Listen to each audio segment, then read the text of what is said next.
Good morning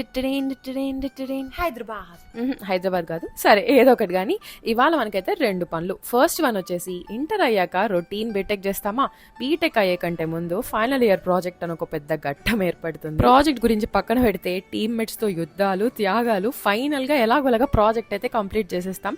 నాది కూడా అలాగే కంప్లీట్ అయిపోయింది. అలా కంప్లీట్ చేసిన ప్రాజెక్ట్ రిపోర్ట్ అయితే ఇవాళ సబ్మిషన్ అనమాట. అలా చకచకా ప్రాజెక్ట్ రిపోర్ట్లు అయితే ఇచ్చేసి టాటా బై బై చెప్పేసి వెళ్ళిపోతాం. కానీ మా జిరాక్స్ అన్నేమో చాలా లేట్ గా ఇంకా జిరాక్స్ తీసుకొని పరుగు పనిలో పని మా కాలేజ్ టూర్ కూడా చూసేయండి. ఫైనల్ గా నడిచి మా ప్రొఫెసర్ ఆఫీస్ కి వెళ్తే ఎవ్వరు లేరు. వాళ్ళ కోసం అటు ఇటు తిరిగి వెయిట్ చేసి ఇంకా అయ్యేలా లేదని చెప్పేసి మా చిట్చిల్లితో కలిసి నేనైతే బయటకు వచ్చాను. మార్నింగ్ నుంచి ఈ తొందరలో పడి బ్రేక్ఫాస్ట్ తినడం కూడా మర్చిపోయా. అందుకే డైరెక్ట్ బ్రాంచ్. మా ప్రొఫెసర్ కి ఎప్పుడో మార్నింగ్ మెయిల్ పెడితే మధ్యాహ్నం రిప్లై ఇచ్చారు, meet me at the office అని చెప్పేసి. అందుకే ఇంకా ఫాస్ట్ గా మేమైతే వెళ్ళిపోయాం. ఇక్కడైతే మేమిద్దరం ప్రేమ వెలువ సీన్ అయితే మేము ఇక్కడ